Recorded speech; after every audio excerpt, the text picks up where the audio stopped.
So that's a cicada killer digging his hole. See, he's going in, he grabs some dirt and backs out and dumps it in the pile, just like that.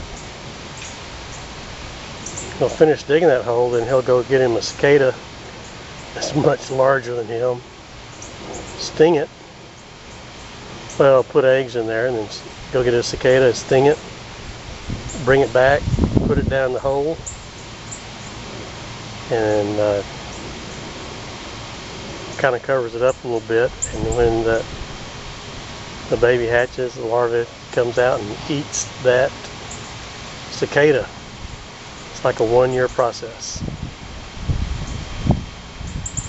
Love these guys. They look kind of threatening, but they don't bother you at all.